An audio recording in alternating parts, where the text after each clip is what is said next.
Oke, halo teman-teman, kembali lagi di podcast HI dengan saya Isa. Kali ini kita kedatangan dua narasumber yang akan membahas tentang pembahasan hari ini, yaitu adalah pembahasan yang cukup sensitif, yaitu konflik antara Palestina dan juga Israel. Namun yang hari ini kita akan angkat adalah bukan bagaimana si konflik itu sendiri, tapi bagaimana pandangan media Barat dan juga media Timur Tengah hari ini. Nah, di sini kita akan membahas 3 poin yang akan nanti kita bahas, dan juga ada beberapa harapan dari para narasumber ini. Cuman sebelum kita mulai, mungkin kita kenalan dulu kali dengan narasumber-narasumber yang telah hadir di sini ya. Boleh diperkenalkan? Perkenalkan, nama saya Listiani Sainda Permata. Saya seorang mahasiswa hubungan internasional. Saya suka mengkaji negara-negara bagian barat dan juga semua hal-hal tentang itu. Perkenalkan, nama saya Gajuni Kafifa. Saya seorang mahasiswa hubungan internasional. Saya juga sebagai pengkaji isu-isu yang terjadi di Timur Tengah. Oke. Teman-teman, karena kita sudah berkenalan, mari kita lanjut ke latar belakang konflik ini. Kita aja dari latar belakangnya, mungkin ya sedikit saya jelaskan. Konflik Palestina Israel ini kurang lebih sudah hampir beberapa dekade berlangsung dan juga melibatkan klaim atas tanah, lalu hal-hal politik dan juga sumber daya. Dan tidak jarang pula pemberitaan tentang konflik ini memiliki nuansa yang berbeda. Dari mana kalian melihat di media itu, bagian mana kalian lebih ke sering nonton ke yang media Barat atau media Timur? Makanya kali ini kita akan membahas antara si media Barat dan si media Timur terhadap konflik Israel dan Palestina. Oke teman-teman, karena kita dari tadi udah basa-basi yang terlalu basi, jadi kita langsung aja masuk ke isu pertama, yaitu yang di sini saya akan pertanyakan adalah apa sih perbedaan pendekatan antara media Barat dan si media Timur, lalu juga perspektif dari kalian berdua terhadap konflik yang sekarang masih terjadi sampai saat ini. Gitu. Untuk media Barat dulu mungkin. Jadi media Barat ini menurut pendapat saya, terutama yang berbasis di negara Eropa, Amerika, itu seringkali dianggap memberikan perspektif yang lebih mendukung Israel. Media Barat ini sering menyoroti aspek keamanan negara, hak untuk eksistensi, dan seringkali memberikan konteks sejarah tentang Holocaust. Kemudian kritik terhadap pendekatan ini seringkali mencuat dengan tuduhan bahwa media Barat cenderung memberikan pandangan yang bias. Oke, itu teman-teman dari media Barat. Sekarang kita lanjut ke media Timur, gimana nih perspektif dan perbedaan pendekatannya dari media Timur.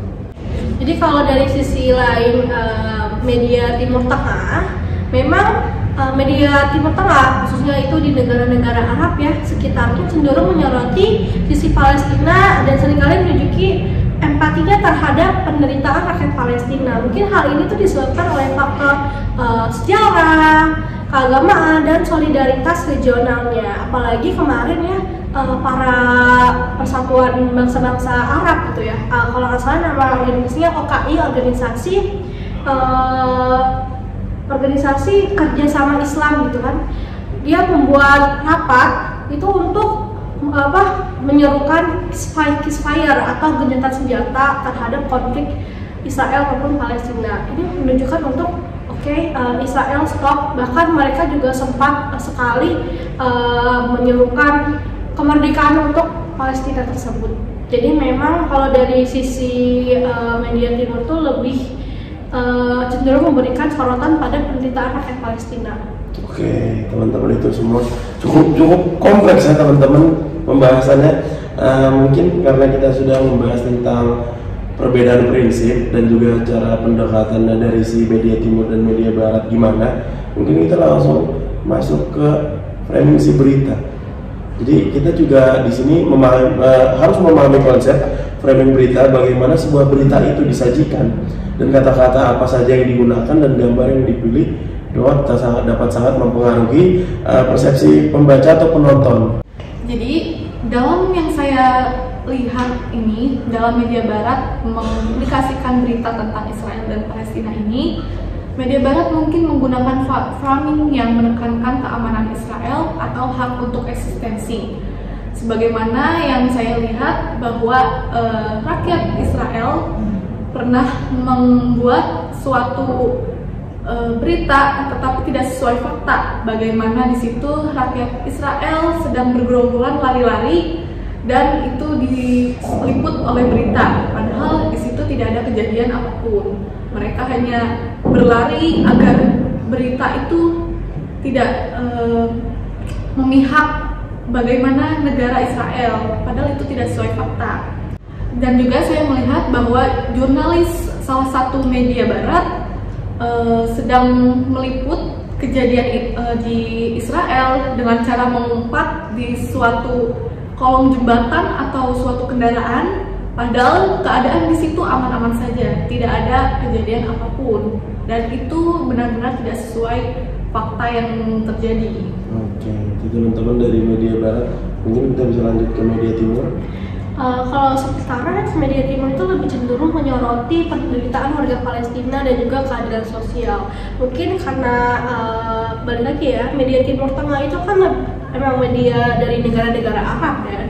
Nah, kalau kita lihat dari historical, keagamaan itu dan regional kan memang Palestina masuk dalam wilayah regional negara Arab. Jadi menurut saya memang media-media Timur Tengah yang disajikan lebih ke untuk menyerukan bagaimana Palestina ini mendapatkan suara oleh banyak negara, bahkan bukan beberapa ya, oleh banyak negara untuk Palestina bagaimana supaya bisa merdeka gitu, supaya bisa lepas dari Israel ini, karena kan balik lagi ya, penderitaan masyarakat Palestina itu dalam sekali tidak bisa lepas gitu. Dan juga dengan adanya media Al Jazeera yang terus-terusan memberikan sorotan terkait penderitaan rakyat Palestina, supaya bagaimana nantinya para publik ya, para publik bisa beropini, oke, negara Palestina harus merdeka dan harus mendapatkan keadilan. Itu sih. Itu teman-teman dari isu framing berita. Mungkin tinggal 1 atau 2 isu lagi yang akan kita bahas. Isu selanjutnya adalah dampak terhadap opini publik. Jadi bagaimana si pemberitaan yang berbeda ini tidak hanya mempengaruhi opini publik atau menggiring opini publik internasional, tapi juga dapat memiliki dampak pada diplomasi. Mungkin langsung kita tanyakan saja kepada ahlinya ini, bagaimana menurut media Barat dan media Timur terhadap dampak opini publik. Dampak media pada opini publik ini mempengaruhi hubungan diplomatik antara negara-negara Barat dan pihak-pihak yang terlibat dalam konflik ini. Kebijakan luar negeri dapat mencerminkan tuntutan dan harapan opini publik. Itu dari media Barat. Kita lanjut ke media Timur. Jadi kalau dari media Timur Tengah ya, dampak dari opini publik sendiri itu memang dibentuk oleh media. Jadi media ini tuh memang dapat mempengaruhi sikap pemerintah terkait kebijakan luar negeri, dukungan atau kritik terhadap salah satu pihak dalam konflik. Nah, pemerintah sendiri ini memang cenderung merespon kepada kepentingan dan preferensi pemilih, ya kan. Nah, kalau dari dampak yang signifikan banget itu kemarin terjadi 20 Oktober 2023 di perbatasan Rafah. Salah satu aktivis Mesir namanya itu Rahma Zain itu melakukan protes kepada media CNN. Pada saat itu memang sudah 6 hari nih para aktivis maupun para jurnalis media Barat maupun media Timur itu sudah menetap selama 6 hari di perbatasan Rafah. Mereka menunggu berita atau menunggu peristiwa bagaimana nanti perbatasan Rafah dapat dibuka untuk memberikan atau menyalurkan bantuan dari beberapa negara yang membantu donasi gitu untuk Palestina. Dan itu mereka sempat protes ke CNN. Ini gimana sih beritanya? Kayaknya yang kita lihat kemarin tidak sesuai dengan apa yang terjadi, karena mereka kan memang ikut melihat kejadian kan media Timur, dan memang terjadinya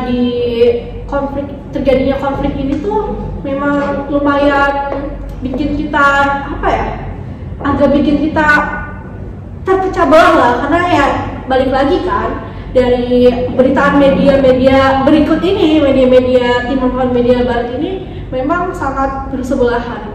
Jadi mungkin dari dampaknya itu aja sih dari media timur. Itu pandangan dari teman-teman kita yang bersilangan ya dari media barat dan media timur. Mungkin yang terakhir deh, ini udah mau selesai teman-teman semua.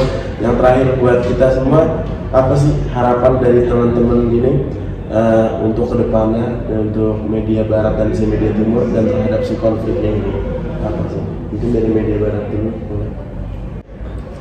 Oke, jadi kalau dari tanggapan saya untuk semua media harus mempublikasikan berita berdasarkan fakta yang ada, tidak diubah-ubah, dan juga tidak memihak salah satu negara yang sedang terjadi dalam konflik ini. Seperti itu sih. Itu harapan dari media barat teman-teman. Kalau gimana nih dari harapan dari media timur? Kalau dari media timur sendiri harapannya pasti ya, semoga tujuan utama pemberitaan media timur kan untuk melakukan keadilan sosial untuk masyarakat Palestina gitu, warga Palestina yang terkena dampak konflik ini. Harapannya pasti tercapai keadilan sosial, ya kan. Terus juga yang pertama pasti juga tujuannya adalah untuk bagaimana supaya negara tersebut, negara Palestina bisa merdeka dan lepas dari penderitaan selama ini. Dan juga pastinya kami sebagai pengkaji isu-isu Timur Tengah dapat mendapatkan berita-berita yang valid dan aktual seperti biasa. Itu saja sih. Oke, itu teman-teman pendapat dari kedua belah pihak, yaitu media barat dan juga media timur. Mungkin di sini sebagai penutup, penting bagi kita semua untuk terus mengembangkan pemahaman kita terhadap konflik ini. Apalagi bagi teman-teman semua yang senang sama pembahasan konflik yang ada di Timur Tengah sana. Lalu apa ya? Mungkin jadi sebuah pemahaman untuk diri sendiri ya, bagaimana kita dapat memilah mana yang berita yang lebih valid dan bisa kita terima, kita telaah. Mungkin segitu saja podcast hari ini dari podcast HI. Pelajaran yang bisa kita ambil hari ini adalah pintar-pintar memilah berita dan jangan percaya terhadap berita yang tidak jelas dari mana sumbernya dan tidak ada buktinya. Yang itu podcast hari ini. Terima kasih para narasumber sudah bersedia untuk hadir dan bersedia untuk berbagi pengetahuannya di podcast HI kali ini. Oke, kurang lebihnya mohon maaf. Bye.